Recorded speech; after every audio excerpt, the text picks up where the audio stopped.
بسم اللہ الرحمن الرحیم۔ عصر حاضر میں جتنے بھی کائنات میں مذاہب ہیں یا مکاتب ہیں، تمام مذاہب اور تمام مکاتب میں فقط ایک مکتب ایسا ہے جو آج بھی اس بات کا قائل ہے کہ زمین اور آسمان آپس میں جڑے ہوئے ہیں، یعنی زمین کا جو رابطہ ہے وہ ولی خدا، نبی خدا، معصوم کے چلے جانے سے کٹ نہیں گیا۔ آج بھی زمین کا رابطہ آسمان کے ساتھ متصل ہے، یہ زمین جڑا ہوا ہے۔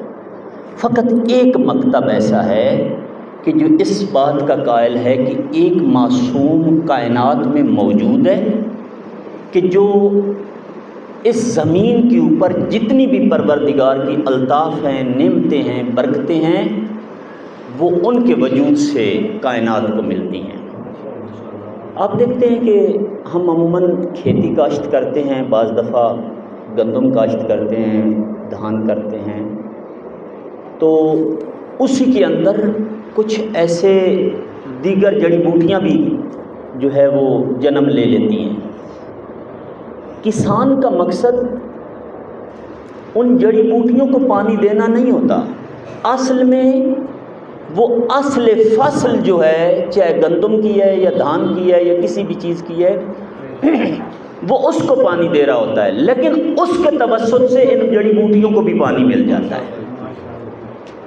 شیعہ کا عقیدہ یہ ہے کہ کائنات کی جتنی بھی اشیاء ہیں، ان کو جو رزق ملتا ہے بیمنہ رزق الورا، وہ حضرت حجت ولی خدا کے ذریعے ملتا ہے، ولی خدا کی وجہ سے ملتا ہے۔ یہ جتنے بھی لوگ ہیں ان کو ولی خدا کی وجہ سے پروردگار رزق دے دیتا ہے۔ جیسے کسان دھان کو پانی لگاتا ہے تو جڑی بوٹیوں کو بھی پانی مل جاتا ہے۔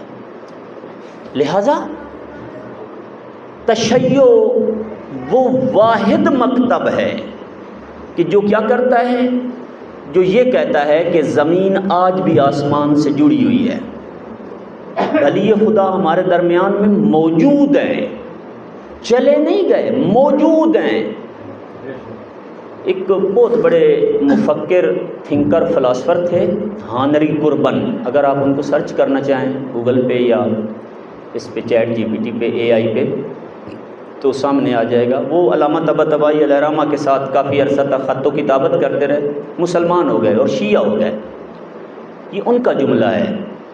وہ کہتے ہیں کہ کائنات میں واحد مکتب ایسا ہے کہ جو آج بھی اس بات کا قائل ہے کہ زمین آسمان سے جڑی ہوئی ہے اور ولی خدا ہمارے درمیان میں موجود ہے، ہمارا رابطہ کٹ نہیں گیا۔ شیعہ یہ کہتا ہے کہ پروردگار نے اس کائنات کو عبادت کے لیے خلق کیا ہے۔ وما خلقت الجن والانس الا لیعبدون۔ اللہ نے اس کائنات کو، جنوں کو، انسانوں کو اپنی عبادت کے لیے خلق کیا ہے۔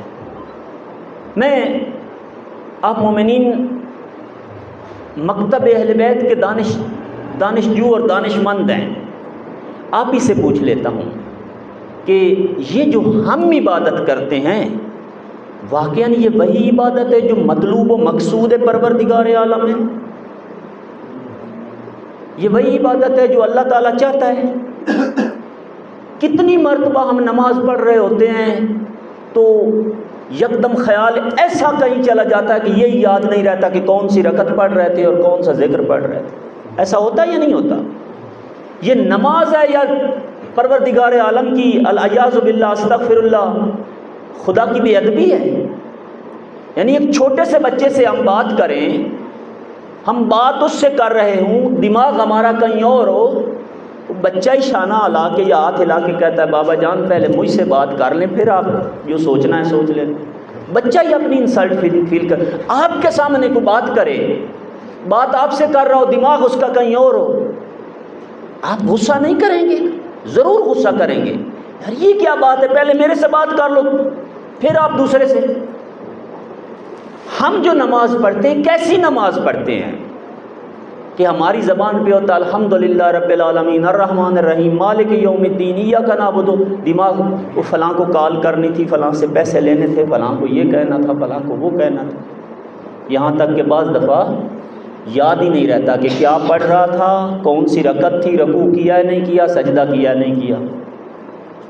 یہ نماز ہے، یہ بے ادبی ہے، اور افاق کے نزدیک یہ ذات خدا کی بے ادبی ہے.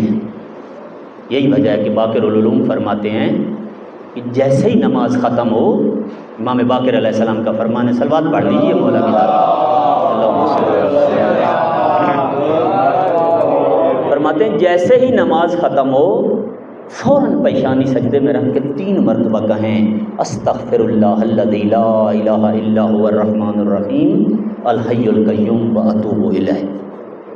میرے استاد ارجمند آیت اللہ قبلہ مسعود علی فرماتے ہیں میں مطمئن ہوں اس بات پر کہ یہ جو استغفار ہے یہ اسی نماز پہ کی جا رہی ہے کہ پروردگار میں نے یہ جو نماز پڑھی ہے اس نماز پہ استغفار کرتا ہوں کہ یہ تیری شایان شان نہیں ہے، یہ تیری شایان شان نہیں. جس عزت کا تو مالک ہے میں اس طرح کی نماز نہیں پڑھ سکا.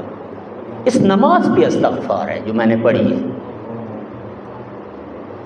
جب ہماری نماز، میں کہتا ہوں ہماری نماز اور جناب سلمان کی نماز، اہل بیت کو چھوڑ دیجیے، اہل بیت تو مقام ہی بہت بالا ہے، وہ تو مقام ہی بہت بالا ہے. ایک رات علی ابن الحسین زین العابدین علیہ الصلوۃ والسلام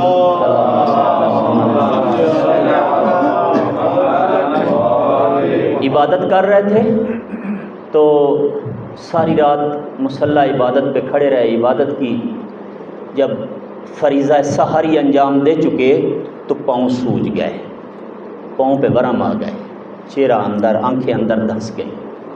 باقر العلوم دیکھتے رہے کہ میرے بابا کیسے رات کو عبادت کرتے، ساری رات دیکھتے رہے. جب سحری کے بعد صبح کے وقت کوئی شے اٹھانی تھی وہاں سے امام علی ابن الحسین زین العابدین کو کوئی شے اٹھانی تھی، تو اب جیسے ہمارے بعض دفعہ پاؤں سو جاتے ہیں یا کچھ ایسا ہوتا ہے، پاؤں سوج بھی گئے تھے، سو بھی گئے تھے. کوئی ایسی کیفیت تھی کہ علی ابن الحسین پاؤں پہ چل کر نہیں، بچے کی طرح کرالنگ کر کے گئے اور وہ چیز جو مطلوب تھی وہ وہاں سے جا کے اٹھائی. جب باقر العلوم نے بابا کی یہ کیفیت دیکھی تو رونے لگ گئے، امام باقر رونے لگ گئے. علی ابن الحسین نے فرمایا باقر العلوم بیٹا رو کیوں رہے ہو؟ کہا بابا جان اتنی عبادت کے پاؤں سوج گئے ہیں، ساری رات مصلی عبادت پہ عبادت. امام نے فرمایا باقر آپ نے میرے دادا علی کی عبادت نہیں دیکھی، کاش آپ نے بابا علی کی عبادت دیکھی ہوتی. جاؤ نا باقر العلوم، جا کے اندر سے مصحف علی اٹھا کے لے آؤ. اہل بیت کے پاس ایک کتاب تھی جس کا نام تھا مصحف فاطمہ، ایک کتاب تھی جس کا نام تھا مصحف علی، کہ جب حضرت حجت آئیں گے تو یہ کتابیں ساتھ لے کے آئیں گے. جب مصحف علی لے کے آئے اور امیر المومنین کی عبادت کا حال علی ابن الحسین زین العابدین نے پڑھا اور باقر العلوم نے سماعت فرمایا، حضرت نے فرمایا کون علی جیسی عبادت کر سکتا ہے اس کائنات میں؟ زین العابدین کہہ رہے ہیں کون اس کائنات میں علی جیسی عبادت کر سکتا ہے؟ کون اس کائنات میں میرے دادا علی جیسی عبادت؟ لہذا ہماری عبادت، اہل بیت کی عبادت تو تصور میں ہی نہیں لائی جا سکتی. ہماری عبادت ان کے سلمان کی عبادت کو بھی نہیں پہنچ سکتی. یعنی میری نماز اور سلمان کی نماز ایک جیسی ہے، ان کا معیار اور کوالٹی ایک جیسی ہے نا. لہذا اللہ نے یہ کائنات کس لیے خلق کی ہے؟ عبادت کے لیے. اگر کوئی ایسی ذات جو عین اسی طرح عبادت نہ کرے جیسے خدا لائق عبادت ہے تو کائنات کو خلق کرنے کا معنی ہی ختم ہو جاتا ہے، پھر کائنات کی خلقت فضول ہے. لہذا ضروری ہے کہ کائنات میں ایک ایسی ذات ہو کہ جو اللہ سبحانہ و تعالیٰ کی اسی طرح عبادت کرے جیسے وہ لائق عبادت ہے۔ تشیع کا یہ عقیدہ ہے کہ وہ ذات موجود ہے۔ میں منزل مقدمہ پہ 2-3 نکات کی طرف آپ کی توجہ دلواتا ہوں۔ پہلا نقطہ یہ کہ جب ہمارا یہ دعویٰ ہے کہ اس کائنات میں ولی خدا موجود ہے، یاد رکھیں ولی خدا مطلوب و مقصود خدا ہے۔ یعنی میں اگر ولی کے بغیر صلوات پڑھ دیجیے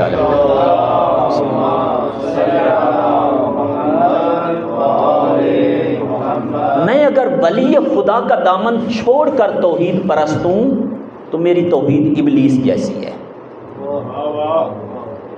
وہاں پہ ابلیس جب خدا نے فرمایا اسجدوا لآدم کہ آدم کو سجدہ کرو، قرآن فرماتا فسجدوا سب نے سجدہ کر دیا الا ابلیس نے سجدہ نہیں کیا۔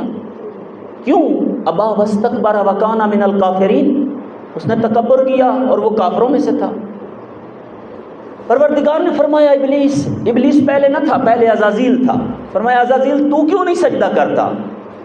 کہا خلقتنی من النار وخلقتہ من طین، مجھے تیری ذات نے آگ سے بنایا، اس کو مٹی سے، لہذا آگ مٹی پہ فوقیت اور برتری رکھتی ہے، لائے کہ سجدہ تو ہے، اس کو کیوں سجدہ کروں؟ خدا نے فرمایا کہ میں تجھے کہہ رہا ہوں سجدہ کر۔ کہا نہ، ساری زندگی تجھے، امیر المومنین نہج البلاغہ میں فرماتے ہیں عزازیل نے یعنی ابلیس نے خلقت آدم سے 6000 سال پہلے عالم ملکوت میں اور عالم بالا میں اس قدر پروردگار عالم کی عبادت کی ہے کہ استاد ملائکہ بن گیا، فرشتوں کو عبادت کے طریقے بتاتا تھا۔ معمولی مقام ہے؟ فرمایا 6000 سال اس نے نہج البلاغہ میں لکھا ہے، اس نے عالم ملکوت میں اللہ سبحانہ و تعالیٰ کی عبادت کی۔ 6000 سال کے عابد کو پروردگار نے فرمایا کیوں نہیں سجدہ کرتا؟ اس نے کہا پروردگار جب سے خلق ہوا ہوں سجدہ فقط تیری ذات کو ہے، تیرے سوا کسی کو نہیں ہے۔ خدا نے فرمایا تجھے میں کہہ رہا ہوں؟ کہتا نہ، بھلے تو بھی کہے میں پھر صرف تجھے سجدہ کروں گا۔ خدا نے فرمایا تو عجیب ساجد ہے، مجھے سجدہ کرتا ہے میری بات نہیں مانتا۔ معذرت سے کہنا پڑتا ہے آج بھی بہت سارے ساجد ایسے ہیں جو خدا کو سجدہ کرتے ہیں لیکن خدا کی بات نہیں مانتے۔ یاد رکھیں پروردگار کا قانون سیم ہوتا ہے، اللہ اپنے قوانین بدلتا نہیں، خدا کا قانون سیم ہے۔ اگر 6000 سال کے عابد کے لیے قانون یہ ہے تو پھر یہ جن کی ٹوٹی پھوٹی نمازیں ہیں یہ اپنا انجام خود ہی سوچ لیں۔ تو فرمایا تو مجھے سجدہ کرتا ہے میری بات نہیں مانتا؟ کہا نا، سجدہ فقط تجھے ہے۔ خدا نے فرمایا فخرج منہا فإنک رجیم، نکل جا میرے دربار سے، تو شیطان ہو گیا ہے۔ لہذا ولی خدا کے بغیر اگر کوئی خدا کے پاس آئے خدا فرماتا نکل جا شیطان ہو گیا ہے۔ ولی خدا کی اطاعت مطلوب و مقصود توحید ہے، مقصود اور مطلوب توحید ہے۔ میں یہیں پہ ایک بات اور بھی عرض کرتا چلوں کہ ہم عموماً ولایت و امامت کو کوئی ڈیفرنٹ چیز سمجھتے ہیں کہ یہ کچھ اور ہے، نبوت کچھ اور ہے اور توحید کچھ اور ہے۔ نبوت اور ولایت یا امامت یہ توحید کا حصہ ہیں، یہ توحید کا پوری ذمہ داری سے میں بات کر رہا ہوں۔ نبوت و امامت توحید کا حصہ ہیں، اس کی توحید ہی ناقص ہے جو نبوت و امامت کے بغیر اللہ کے پاس جاتا ہے۔ علی ابن موسیٰ رضا علیہ السلام کو جب مامون الرشید نے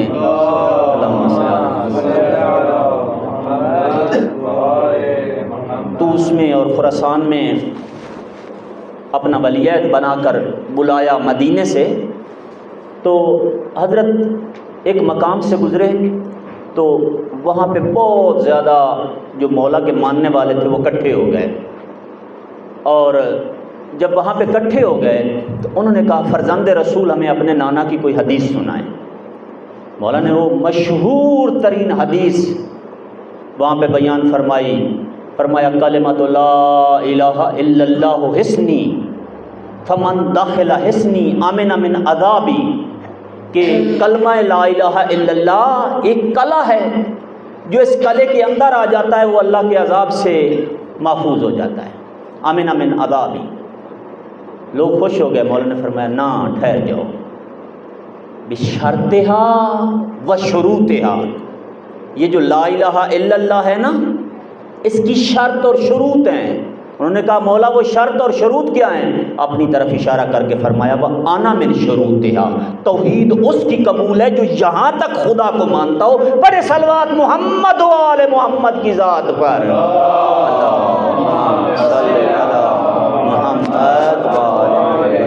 توحید اس کی قبول ہے جو ولی خدا کو مانتا ہوگا۔ ولی خدا کے بغیر کوئی توحید کو مانتا ہے، خدا کا قانون بدلتا نہیں، جو ابلیس کے ساتھ ہوا وہ اس کے ساتھ بھی ہوگا۔ ولی خدا کے بغیر خدا توحید نہیں قبول کرتا، نبوت نہیں قبول کرتا۔ نبوت بھی اسی طرح سے، کوئی نبی کا انکار کر کے کہے میں توحید پرست ہوں، خدا کہتا لے جا اپنی توحید کو، وہ توحید منہ پہ مار کے اپنے دربار سے نکال دے گا۔ تو میرے ولی کا انکار کرتا ہے، لہذا ولی کی اطاعت اطیعوا اللہ و اطیعوا الرسول و اولی الامر منکم، ولی کی اطاعت مقصود و مطلوب خدا ہے۔ تو واحد مکتب شیعہ ہے کہ جو کہتا ہے اس وقت بھی ولی خدا دنیا میں موجود ہے۔ کیسے ممکن ہے کہ ولی خدا موجود نہ ہو اور دنیا پھر بھی چلتی رہے؟ ایک لمحہ یہ ولی خدا کے بغیر نہیں چل سکتی۔ میرا سوال یہ ہے، جب ہمارا عقیدہ اور ایمان یہ ہے کہ کائنات میں ولی خدا موجود ہے اور ولی خدا کے وجود سے یہ کائنات چلتی ہے، تو پھر ایک شیعہ کی کیا ذمہ داری بنتی ہے ولی خدا کے حوالے سے؟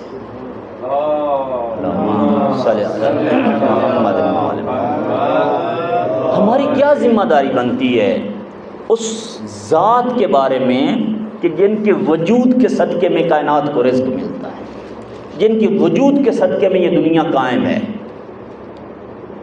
لہٰذا ایک اور بھی میں بہرحال نقطہ عرض کیے دیتا ہوں آپ کی خدمت میں، 3 ذمہ داریاں بنتی ہیں ہماری۔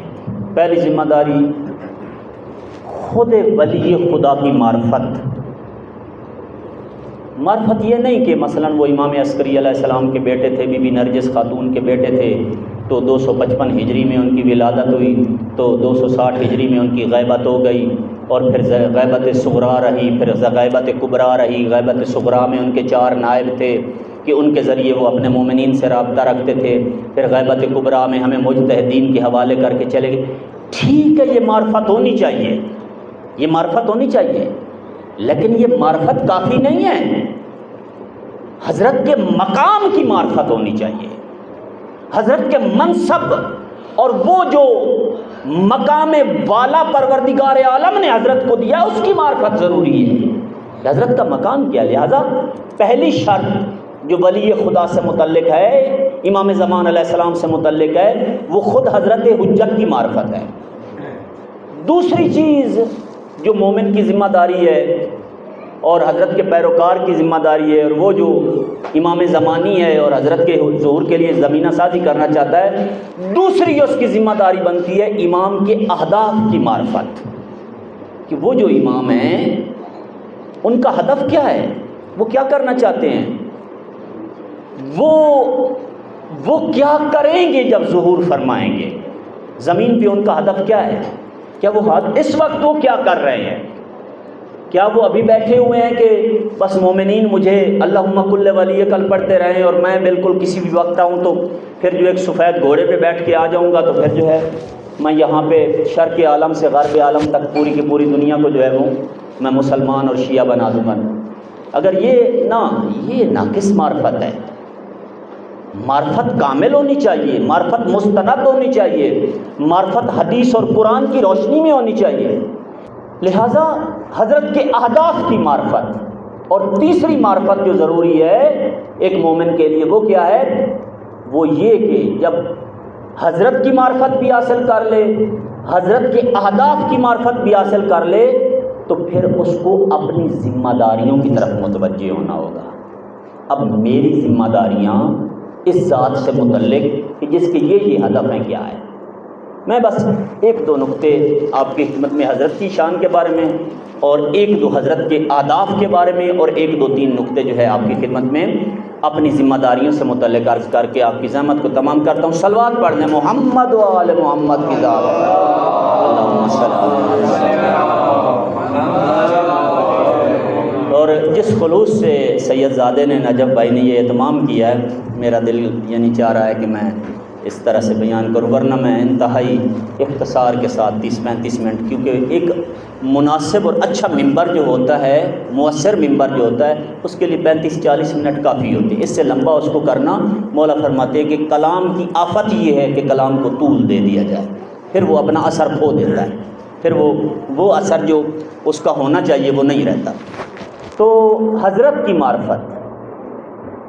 معرفت جہاں پہ میں نے عرض کیا کہ مثلا وہ امام عصری علیہ السلام کے بیٹے ہیں، سارا کچھ وہیں پہ وہ ولی خدا ہے کہ جن کے وجود سے دنیا قائم ہے، اور جو ہمارے درمیان موجود ہیں، غائب نہیں ہیں، وہ غائب نہیں، ہم غائب ہیں، وہ موجود ہیں۔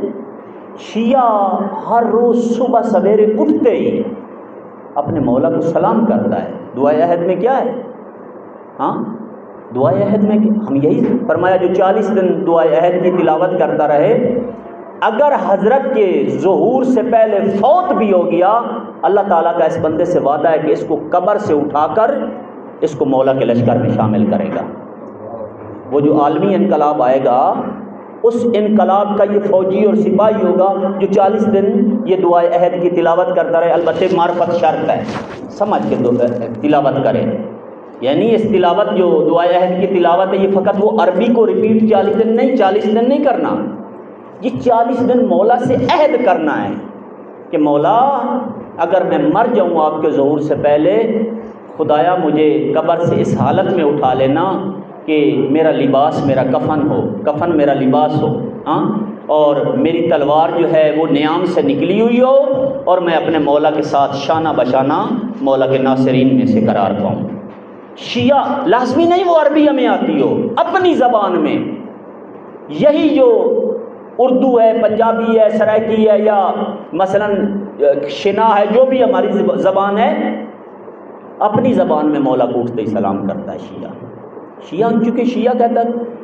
لہٰذا آیت اللہ بہجت بھی یہ فرمایا کرتے تھے، اور معصوم کا فرمان بھی ہے۔ میں پہلے آیت اللہ بہجت کی بات آپ کی خدمت میں عرض کر دیتا ہوں، پھر میں آپ کو معصوم کا فرمان۔ آیت اللہ بہجت سے پوچھا گیا کہ حضرت حجت تک ہماری آواز یا ہماری بات کیسے پہنچتی ہے؟ آیت اللہ تقی بہجت نے فرمایا کہ جب آپ کوئی بات اپنے مولا سے کرتے ہیں نا، آپ کے منہ سے نکلنے والی آواز آپ کے کان بعد میں سنتے ہیں، مولا پہلے سن لیتے ہیں۔ آپ کے منہ سے نکلنے والی آواز آپ کے کان بعد میں سنتے ہیں، مولا پہلے سن لیتے ہیں۔ امام ہادی النقی سے کسی نے کہا، مولا آپ جو اتنے دور رہتے ہیں، ہم آپ کے ساتھ سینکڑوں میل کے فاصلے پہ ہیں، ہماری کوئی حاجت ہو، کوئی مصیبت ہو، کوئی درخواست ہو، ہم آپ کی خدمت میں پیش کرنا چاہیں تو مولا اتنا طولانی سفر کرتے کرتے ہمیں تو مہینے لگ جائیں گے، تو ہم اپنی حاجت آپ کی خدمت میں کیسے پیش کریں؟ امام ہادی النقی علیہ الصلوۃ والسلام نے فرمایا، اذا کان لک حاجۃ فحرک شفتین، جب کبھی تمہیں کوئی حاجت ہو، کوئی درخواست ہماری خدمت میں بھیجنی ہو، اپنے 2 ہونٹ ہلا کے حاجت آپ بیان کرنا، آپ کے کان بعد میں سنیں گے، ہم پہلے سن لیتے ہیں۔ یہ ہم شیعہ کا عقیدہ ہے اپنے مولا کے بارے میں۔ ہمارے مولا حی ہیں، زندہ ہیں۔ صادق آل محمد فرماتے ہیں، آپ کی گلیوں میں چلتے ہیں، آپ کی محفلوں میں بیٹھتے ہیں، آپ سے ملاقات کرتے ہیں، آپ سے ملاقات کرتے ہیں۔ یہی وجہ ہے جب حضرت حجت آئیں گے عموم مردم، عموم مومنین کہیں گے ان کو تو ہم نے دیکھا ہوا ہے، ان سے تو ہماری متعدد مرتبہ ملاقاتیں ہیں۔ لہذا یہی وجہ ہے کہ مومنین فرمایا گیا جب کبھی کسی مومن کو ملو، اپنا اخلاق، اپنا بیہیویئر، اپنا رویہ ایک مومن جیسا ہونا چاہیے۔ کہیں ایسا نہ ہو کہ تکبر و غرور کے ساتھ آپ جس ذات سے مل رہے ہیں وہ ذات آپ کے زمانے کے امام ہیں۔ مومن اہل بیت کی طرح ہوتا ہے۔ رسول گرامی اسلام کی سیرت میں یہ لکھا ہے کہ حضرت صحابہ کے درمیان میں بیٹھتے تھے، اس طرح بیٹھتے تھے کہ اوپر سے آنے والے کو پتہ نہیں چلتا تھا ان میں نبی کون ہے، ان میں صحابی کون ہے۔ جب کوئی ہاتھ ملاتا، جب تک اگلا بندہ ہاتھ نہیں چھوڑتا تھا رسول اللہ ہاتھ نہیں چھڑاتے تھے۔ جب کوئی بات کرنے لگتا اس قدر غور سے پیغمبر بات سنتے تھے اس بندے کی، چاہے وہ غریب ہو یا امیر۔ دشمنوں نے پیغمبر کا نام اذن رکھ دیا۔ اذن یعنی سننے والے کان، یعنی اتنا غور سے سنتا ہے لوگوں کی بات۔ دشمنوں نے تنزیہ پیغمبر کا نام اذن رکھ دیا۔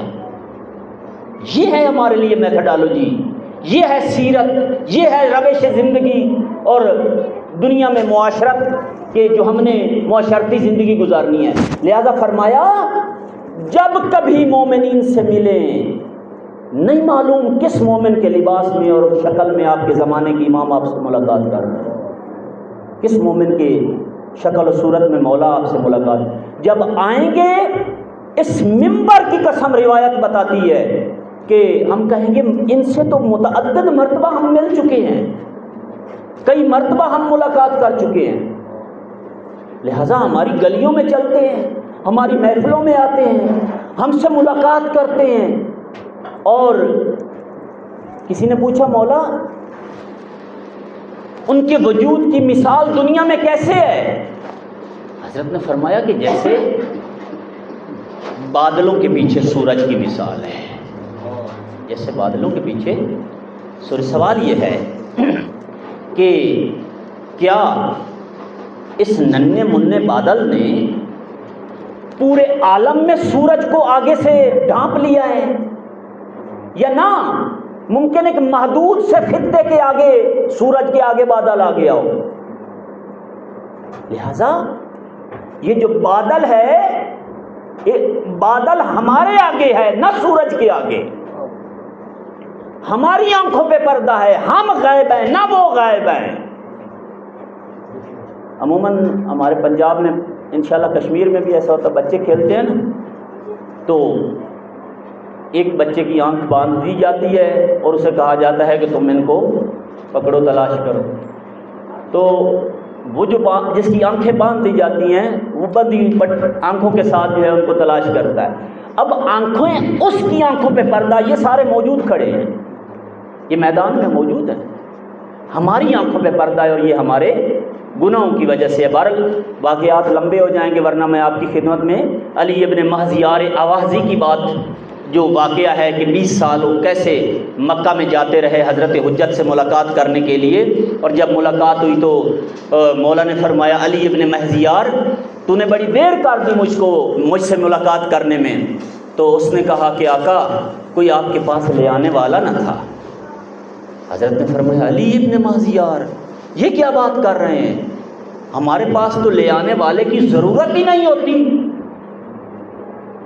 امیر المومنین علی کے پاس جب ظاہری حکومت تھی تو کوفہ کے اندر مسجد کوفہ میں پیچھے اپنے ممبر پہ نہیں جا کے بیٹھتے تھے، دروازے کے پاس آ کے جہاں سیکورٹی گارڈ بیٹھتا ہے وہاں پہ آ کے بیٹھ جاتے تھے۔ گارڈ کہتے تھے آقا مولا آپ خلیفۃ المسلمین ہیں، اتنی بڑی اسٹیٹ کے بادشاہ اور حاکم ہیں، آپ اپنی مسند پہ بیٹھیں، کوئی آیا تو مولا نے فرمایا نہ، جو مجھ سے ملنے آئے اس کو اتنے قدم آگے نہ بڑھانے، یہیں پہ اس کا کام ہو جائے۔ فرمایا علی ابن مہزیار ہماری بارگاہ میں کسی وسیلے کی، کسی لانے والے کی ضرورت نہیں، آپ نے اتنی دیر کر دی۔ میں کوئی صبح نہ تھی کہ میں نے تیرا انتظار نہ کیا ہو، کوئی شام نہ تھی کہ میں نے تیرا انتظار نہ کیا، کوئی صبح نہ تھی کہ میں نے تیرا انتظار نہ کیا۔ آج بھی آواز میں چلے جائیں، علی ابن مہزیار احوازی نے مولا کے پورے جو چہرہ مقدس ہے اس کا پورا نقشہ بتایا کہ مولا کے لبوں پہ ایک دل ہے، مولا کا چہرہ اس طرح خوب وسیع اور کھلا ہے، رنگ گندمی ہے کہ امام خمینی بھی رحمۃ اللہ علیہ فرماتے ہیں من بے تو خال لبت اے دوست گرفتار شدم، چشم بیمار تو را دیدم و بیمار شدم، کہ اے میرے دوست جو تیرے لبوں پہ، آپ کے لبوں پہ ایک دل ہے، میں اس دل کا قیدی اور اسیر ہو گیا ہوں۔ ہاں امام خمینی یہ فرمائیے، امام خمینی کا تو کوئی یعنی تصور ہی بندہ نہیں کر سکتا، یہ ان کے دوست کے جن کے لبوں پہ تل ہے، یہ امام زمان ہے۔ من بے تو خال لبت اے دوست گرفتار شدم، یہ میں آپ کے لبوں کے اوپر جو تل ہے، یہ کہاں؟ یہ علی ابن مہذیار احوازی نے بتایا ہے۔ متعدد کتابوں میں لکھا ہے کہ حضرت اپنے مومنین سے اور ان سے ملاقات کرتے ہیں اور ہمارے درمیان میں موجود ہیں، لہٰذا مکتب اہل بیت وہ مکتب ہے کہ جو کہتا ہے کہ ہمارا آج بھی آسمان کے ساتھ رابطہ وصل ہے، جڑا ہوا ہے، اور ہمارے مولا کے اوپر آسمان سے اسی طرح سے رحمت و برکت نازل ہوتی جیسے ان کے جد بزرگوار آقا رسول اللہ پہ ہوتی تھی۔ صلوات پڑھیں محمد و آل محمد کی ذات پر۔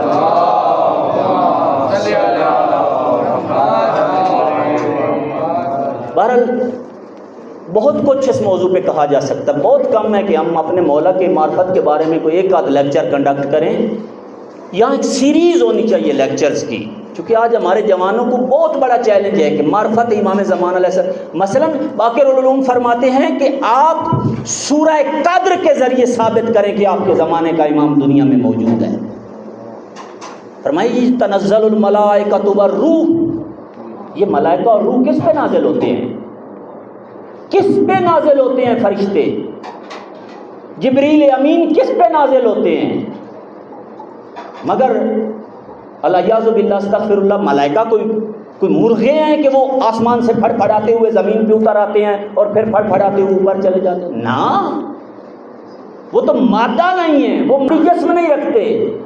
کس پہ نازل ہوتے ہیں؟ ضروری ہے زمین پر معصوم موجود ہو، جیسے پیغمبر معصوم موجود تھے تو ان کے زمانے میں ملائکہ نازل ہوتے تھے، آج بھی ضروری ہے کہ زمین پہ معصوم موجود ہو جس کے اوپر ملائکہ نازل ہو۔ فرمایا کہ یہ امام زمان کے وجود کو ثابت کرنے کے لیے سورہ قدر بہترین دلیل ہے۔ یہی وجہ کہ شیعہ عموماً پہلی رکعت میں سورہ قدر پڑھتے ہیں، دوسری رکعت میں سورہ توحید یا سورہ اخلاص قل هو اللہ پڑھتے ہیں نماز میں۔ تو معرفت امام ضروری ہے۔ جب معرفت امام ہو جائے تو پھر اہداف امام کی معرفت ہونی چاہیے۔ مولا اس وقت کیا کر رہے ہیں، عین اسی وقت، یعنی ابھی آپ کے اور میرے خیال سے شاید یہ ہو کہ مولا سے یہ جو لوگ اپنے بیٹے مانگتے ہیں، مولا ان کو بیٹے دلوانے میں مشغول ہیں، بعض کو گاڑی دلوانے میں، بعض کو گھر دلوانے میں لگے ہوئے ہیں، بعض بیمار کو شفا دلوانے میں مولا سارا دن یہی کرتے ہیں نا، یہ ان کے غلام کر دیتے ہیں۔ اس طرح کا کام لوگ حسین ابن علی سے شفا مانگتے ہیں، خدا جانتا ہے پروردگار نے حسین کے ملک کی اور کربلا کی مٹی کو کھا کے شفا بنا دیا۔ یہ شفا مجھے اور آپ کو حسین کی مٹی عطا کرتی ہے، حسین سے کچھ اور مانگنا چاہیے۔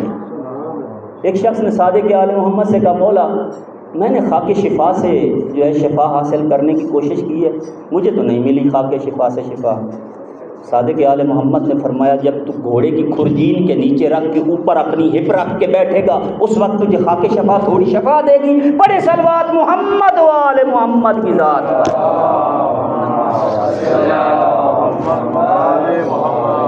خاک شفا کا ادب ہے۔ اب میں خاک شفا کی بے ادبی کروں اور پھر کہوں کہ اس سے مجھے شفا نہیں مل رہی، لہذا مولا نے فرمایا تو گھوڑے کی زین کے اوپر رکھ کے اوپر چڑھ کے بیٹھ جاتا ہے، لہذا پھر کہتا ہے مجھے خاک۔ ہمارے دکھوں اور بیماریوں کا علاج تو حسین کی مٹی میں اللہ نے رکھ دیا ہے۔ حسین علیہ السلام سے کیا مانگنا چاہیے؟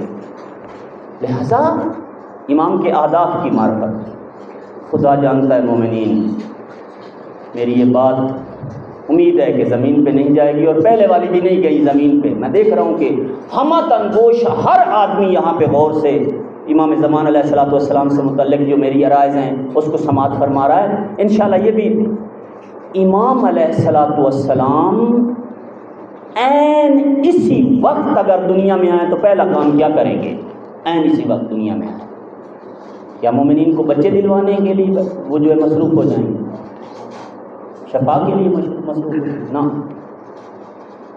کبھی بھی امیر کائنات کو حکومت ملی، امیر المومنین علی علیہ السلام کو ظاہری حکومت ملی، جتنے بھی گورنر تھے نا علی علیہ السلام سے پہلے والے خلیفہ کے، خلیفہ سوم کے، عثمان بن عفان کے، علی نے سبھی کو معزول کر دیا۔ جب سیریا میں معاویہ کو معزول کیا تو ابن عباس آ گیا۔ ابن عباس مولا کا بہترین شاگرد تھا، خصوصاً تفسیر قرآن میں، آ کے کہتا ہے یا علی یہ کیا کر رہے ہو؟ انہوں نے فرمایا کیا کر رہا ہوں؟ کہا کہ آپ کو پتہ نہیں کہ سیریا کے اندر یہ آل سفیان، کیونکہ معاویہ سے پہلے اس کا بھائی یزید یہاں پہ حکمران تھا، اب یہ معاویہ انہوں نے بہت اپنی جڑیں گہری کر لی ہیں، اب خود اپنے دشمنوں کی تعداد میں اضافہ کر رہے ہیں۔ مولانا نے فرمایا آپ کے خیال سے مجھے کیا کرنا چاہیے؟ کہا کہ کچھ دیر آپ معاویہ کو معزول نہ کریں، ہم صلوات پڑھیں محمد والے،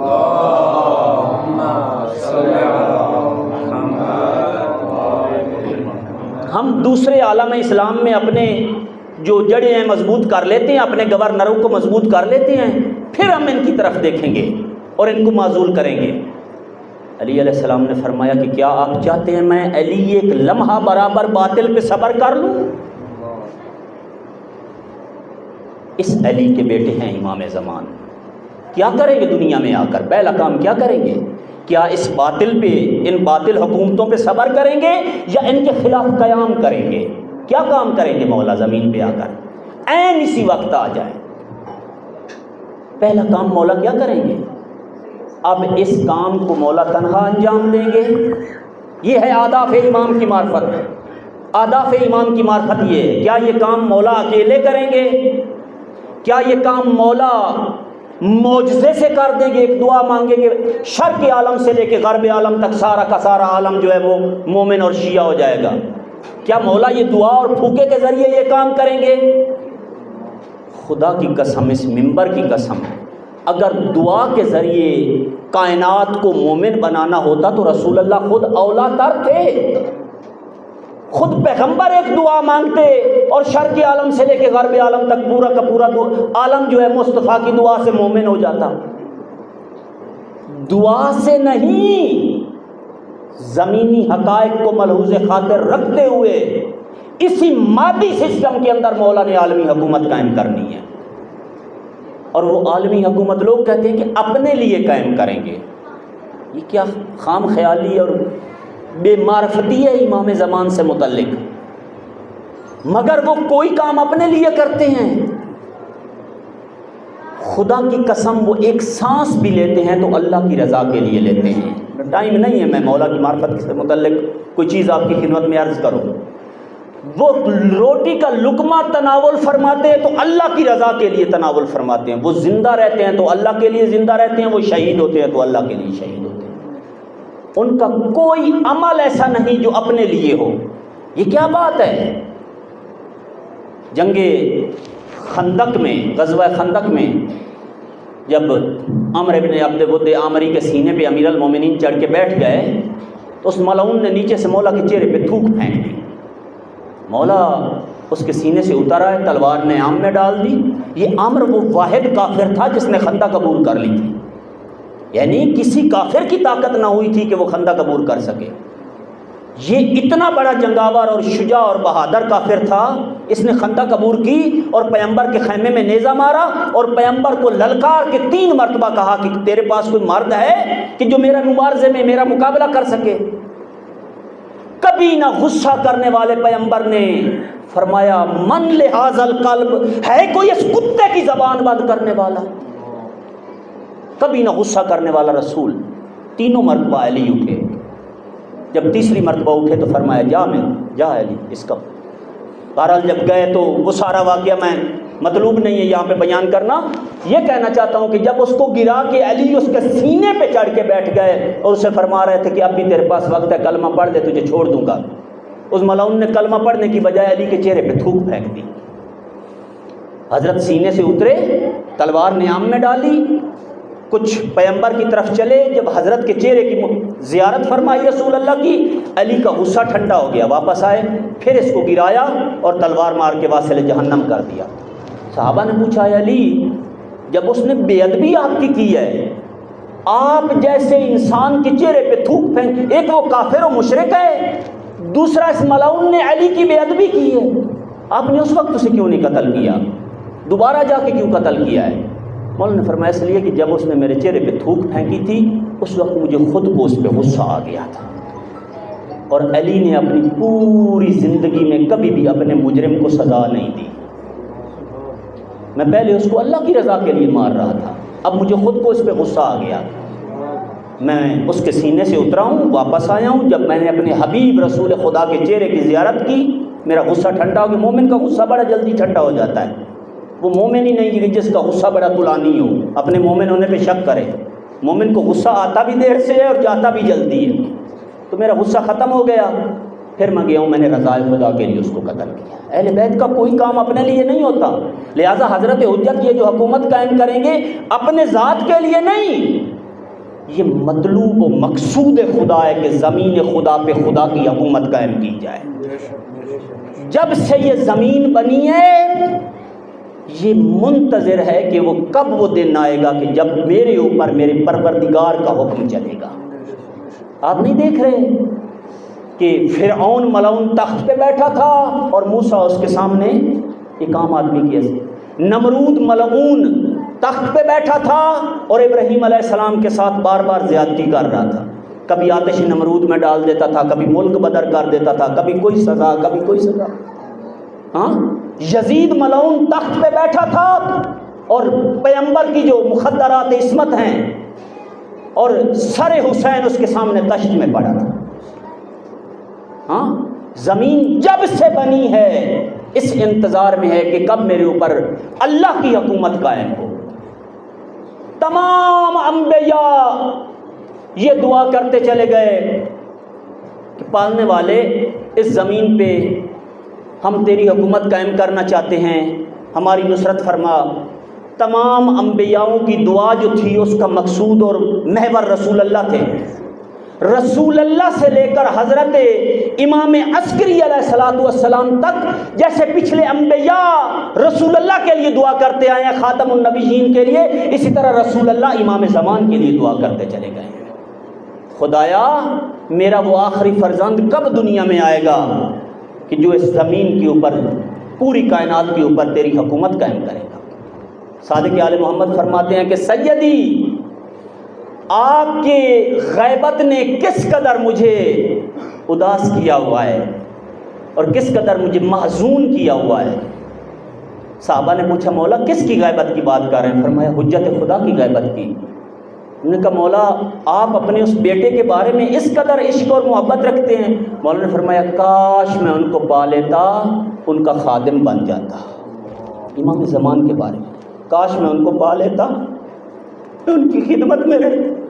امام صادق شیخ الائمہ ہیں، تمام ائمہ میں جو لمبی ترین عمر جنہوں نے پائی ہے وہ امام صادق آل محمد ہے، شیخ الائمہ تھے۔ فرمایا اگر میں ان کو پا لیتا ان کی خدمت میں رہتا۔ صلوات پڑھ دو۔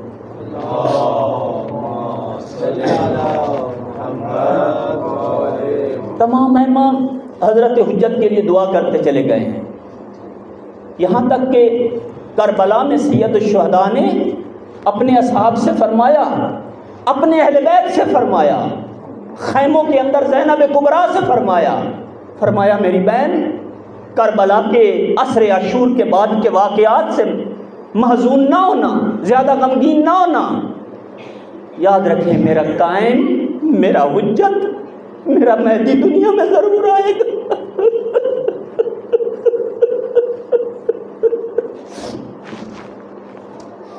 ایک ایک ظلم کا بدلہ لے گا، کربلا کے ایک ایک ظلم کا بدلہ لے گا۔ لہذا اہداف امام کی معرفت، مولا کیا کریں گے زمین پہ آگے، اس وقت مولا کیا کر رہے ہیں؟ جب اہداف امام کی معرفت ہو جائے تو پھر میری ذمہ داریوں کی بات شروع ہوتی ہے کہ جب میرے مولا نے زمین پہ آ کے پہلا کام اللہ کی حکومت قائم کرنی ہے، میں مولا کے کس کام آ سکتا ہوں؟ میں کیا خدمت دے سکتا ہوں اس حکومت میں مولا کے لیے؟ پہلی چیز جو علماء اور بزرگان فرماتے ہیں وہ یہ ہے کہ میں جس سبجیکٹ کا اسپیشلسٹ ہوں اس میں اتنا ایکسپرٹ ہو جاؤں کہ میں مولا کی وہاں پہ اس سبجیکٹ میں نصرت کر سکوں۔ پہلی ذمہ داری میری یہ بنتی ہے۔ میں ٹیچر ہوں، اتنا مخلص ٹیچر بنوں کہ حضرت مجھ پہ فخر کریں۔ میں طالب علم ہوں، اتنا اچھا طالب علم بنوں۔ میں ڈاکٹر ہوں، اتنا اچھا ڈاکٹر۔ یاد رکھیں مولا کو ہر سبجیکٹ کا اسپیشلسٹ چاہیے، ہر ڈپارٹمنٹ کا آدمی چاہیے۔ مولا نے دعا کے ذریعے عالمی حکومت نہیں قائم کرنی، انہی زمینی حقائق اور زمینی جو ریکوائرمنٹس ہیں ان کے پیش نظر حکومت قائم کریں گے۔ پہلی ذمہ داری یہ بنتی ہے کہ میں اپنے سبجیکٹ کے اندر ایکسپرٹ ہوں، اور یہ مولا کے لیے۔ یاد رکھیں جیسے ہمارے مولا ایک سانس اللہ کے لیے لیتے ہیں، اسی طرح مولا کے ماننے والے بھی انہی کی سنت پہ چلتے ہیں۔ خدا کی قسم، مولا کی قسم، ہم اس دنیا میں اس لیے نہیں جیتے کہ اس تن کو اور اس وجود کو جو ہے ہم سہولیات پہنچائیں اور 2 کو 4 بنائیں، 4 کو 8 بنائیں، 8 کو 16 بنائیں، 16 کو 32 بنائیں۔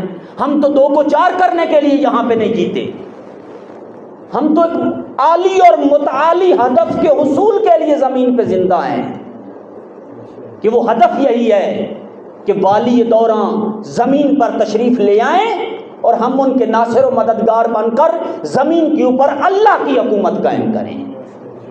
ہم اس لیے جیتے ہیں۔ لہذا پہلی ذمہ داری میری یہ بنتی ہے کہ جس سبجیکٹ کا میں طالب علم ہوں، جس شعبے میں میں ہوں، اپنے شعبے کے ساتھ مخلص ہو جاؤں۔ دوسری چیز، اگر پریکٹیکل لائف میں ہوں تو اپنے کام کو اخلاص کے ساتھ انجام دوں، یہ بہت ضروری ہے۔ ہم عموماً جابز کر رہے ہوتے ہیں، کسی کے ساتھ MOU سائن کر لیتے ہیں اور اسے کہتے ہیں کہ آپ کو اتنی سروسز دیں گے، آپ سے اتنی سیلری لیں گے، لیکن ہوتا کیا ہے؟ ہوتا یہ ہے کہ ہم سروسز کم دیتے ہیں، سیلری پوری لیتے ہیں۔ یہیں پہ ہمارے مسائل کی جڑ ہوتی ہے، یہیں پہ ہمارے معاملات، بیماریاں کیوں آتی ہیں؟ امیر کائنات فرماتے ہیں اللہ تعالیٰ نے شکر ہے خدا کا کہ وہ میرے ماننے والوں کو، ہمارے شیعوں کو اسی دنیا میں ان کے گناہوں کی سزا دے دیتا ہے۔ ایک بندہ کرسی پہ یا چارپائی پہ بیٹھنے لگا تو اس کا پایا ٹوٹا، پاؤں ٹوٹا اور وہ زمین پہ گرا، کمر کو موچ آ گئی، تھوڑا سا کمر میں درد شروع ہو گیا۔ علی علیہ السلام نے فرمایا شکر خدا کہ وہ ہمارے ماننے والوں کو اسی دنیا میں ان کی غلطی کی سزا دے دیتا ہے تاکہ آخرت میں ان کو جہنم کے عذاب سے بچا۔ اس نے کہا مولا میں نے کیا غلطی کی تھی کہ یار مجھے یہ سزا ملی، میری کمر پہ درد ہو رہا ہے، میں بڑا شدید گرا ہوں۔ امام نے فرمایا تیرے سامنے سلمان کی غیبت ہو رہی تھی، تو روک سکتا تھا لیکن نہیں روکا۔ تیرے سامنے سلمان کی غیبت ہو رہی تھی، تو روک سکتا تھا لیکن تو نے نہیں روکا، وہ تیری غلطی ہے، تیرا گناہ ہے، اس کی سزا خدا نے یہ دے دی۔ لہذا آداب امام کی معرفت کے بعد میری ذمہ داریاں، پہلی ذمہ داری اخلاص کے ساتھ اپنے امور کو انجام دینا ہے۔ اس کو جتنا بڑھاتے چلے جائیں اتنا بڑھتا چلا جائے گا، لوگوں کو معرفت دینا، خود عارف امام بننا۔ یہ 1-2 تقریریں کافی نہیں، استاد فرماتے ہیں کم از کم ایک عام آدمی کو 20 کتابیں مولا کے بارے میں پڑھنی چاہیے، کم از کم عام آدمی کو۔ طلاب اور وہ جو ممبر پہ آ کے بیٹھتے ہیں ان کے لیے تو پھر ان کی تعداد اور بھی بڑھ جاتی ہے۔ کم از کم 20 کتابیں ان کو پڑھنی چاہیے حضرت حجت کے بارے میں، کہ حضرت کے معجزات، کرامات اور فضائل، مناقب، سیرت، یہ ساری چیزیں معلوم ہونی چاہیے۔ ایک کتاب ہمارے استاد نے لکھی، ڈاکٹر رسول جعفریان نے، تہران یونیورسٹی کے بہت بڑے پروفیسر ہیں، خدا ان کو طول عمر بابرکت عطا فرمائے، ان کی صحت و سلامتی کے لیے، تمام اساتذہ کی صحت و سلامتی کے لیے، علماء حقہ کی صحت و سلامتی، خود مولا کی صحت و سلامتی کے لیے ایک مرتبہ صلوات پڑھ دیں محمد و آل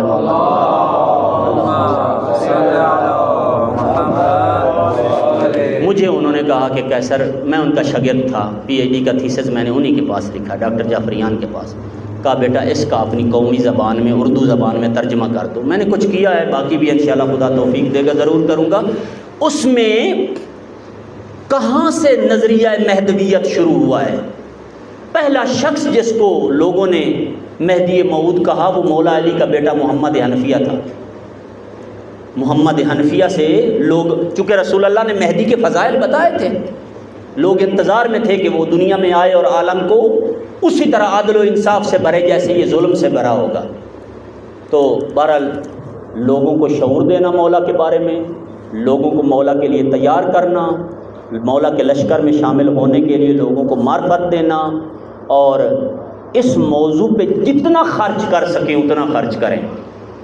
ہم نے یہ جو کربلا بپا ہوئی ہے یہ غدیر پہ غفلت کرنے کا نتیجہ ہے. کبھی بھی کربلا برپا نہ ہوتی اگر ہم نے غدیر کو صحیح طریقے سے منایا ہوتا. اور ابھی یہ جو حضرت حجت کی معرفت میں کمی ہے اس میں قصور ان کا نہیں ہمارا اپنا ہے. ہم عاشور کے 10 دن مناتے ہیں، والی دوراں کے بارے میں لوگوں کو اتنا آگاہ نہیں کرتے ہیں. اگر کریں تو اسی طرح کی چھوٹی چھوٹی محفلوں میں کیا جاتا ہے. کوئی بہت بڑے ہجوم اور بہت بڑے جہاں پہ جم غفیر ہوتا ہے وہاں پہ یہ موضوع پڑھے ہی نہیں جاتے، اس لیے کہ لوگوں کو لوگ ان میں بور ہوتے ہیں، ان کو مزہ نہیں آتا، نعرے کم لگتے ہیں. مقصد یہ ہے کہ مولا کی معرفت دینا. تو میری دعا ہے کہ پروردگار ہمیں حضرت حجت علیہ السلام کی معرفت نصیب فرمائے، مولا کے آداب کی معرفت نصیب فرمائے اور اپنی ذمہ داریوں کی معرفت نصیب فرمائے. عبادت کو مکمل کرنے کے لیے 1 یا 2 جملے آپ کی خدمت میں مصائب کی عرض کیے دیتا ہوں. روایت بتاتی ہے کہ کربلا میں جہاں پہ مولا کے ساتھ اصحاب تھے، انصار تھے، اہل بیت تھے، ان اہل بیت میں چھوٹے چھوٹے بچے بھی تھے کہ جن میں ایک بچی تھی جس کی عمر 3.5 یا 4 سال تھی. متعدد ان کے نام آئے ہیں، فاطمہ صغیرہ بھی آیا ہے ان کا نام، سکینہ بھی ہمارے اس میں کہتے ہیں، رقیہ بھی اسی بیوی کو کہتے ہیں. تو بہرحال یہ بچی جو ہے مولا کو بہت پیاری تھی، بہت محبت کرتی تھی مولا امام حسین علیہ السلام کے ساتھ. ایک روایت میں ہے کہ یہ جناب رباب سے نہیں ہے، ان کی والدہ جب یہ پیدا ہوئی تھی تو فوت ہو گئی تھی، لہٰذا ان کے لیے ان کی ماں کی محبت بھی مولا حسین دیتے تھے، باپ کی محبت بھی مولا حسین دیتے تھے.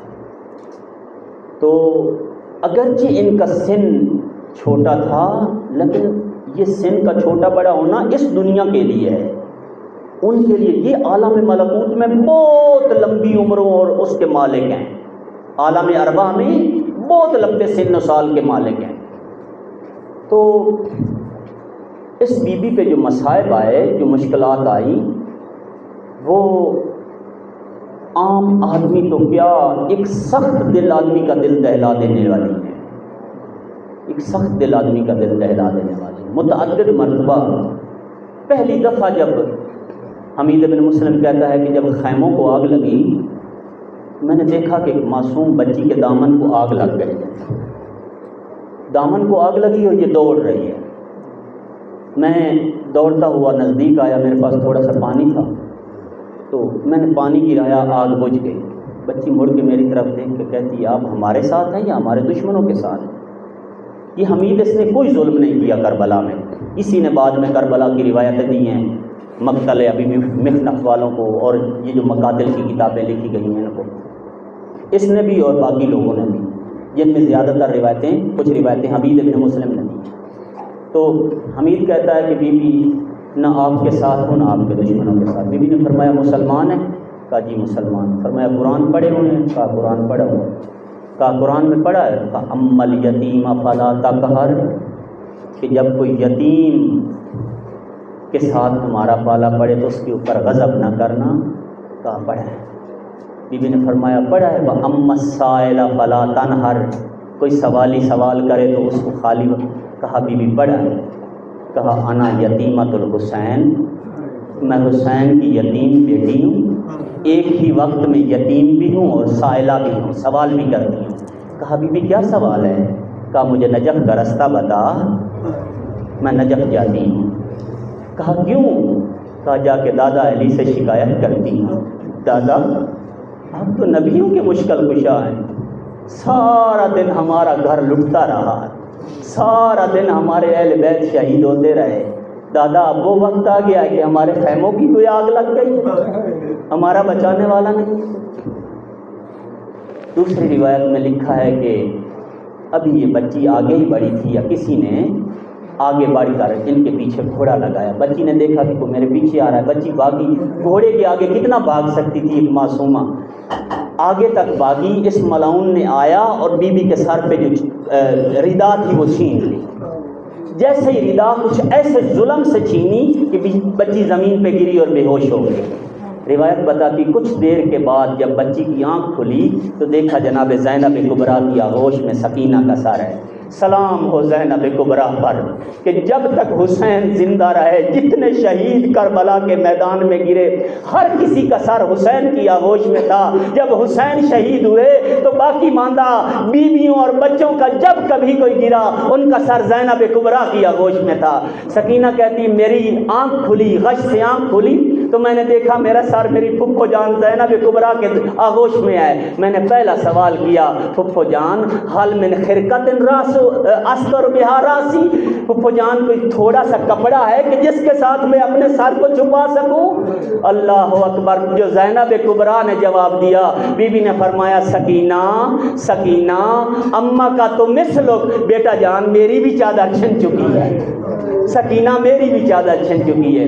بس عزاداران حسین اس بچی کو جب زندان شام میں بابا کا خیال اور بابا کا خواب آیا، بچی روتی ہوئی اٹھی اور رونا شروع کیا۔ جب سکینہ نے رونا شروع کیا کہا پھپھو جان ادھر ہی تو بابا تھے، ابھی تھوڑی دیر پہلے ہی تو میں نے بابا کو دیکھا تھا، میرے بابا یہیں پہ تھے، میرے بابا کدھر چلے گئے؟ بیویاں سکینہ کی مصیبت پہ رونے لگ گئیں، زندان میں کوہرام مچ گیا، یزید کی نیند کھلی، کہا کیوں یہ رو رہے ہیں؟ کہا بچی کو اپنا بابا یاد آیا۔ اس ملعون نے کہا لے جاؤ ان کے بابا کا سر اور جا کر ان کو دے دو۔ جیسے ہی سکینہ کو بابا کا سر دیا گیا، بچی دیکھ کے حیران ہو کے بابا کی طرف دیکھنے لگی، کچھ دیر خاموش کھڑی رہی، کچھ دیر کے بعد سر سے کہتی ہے بابا جان آپ ایسے کیوں ہو گئے ہیں میرے بابا؟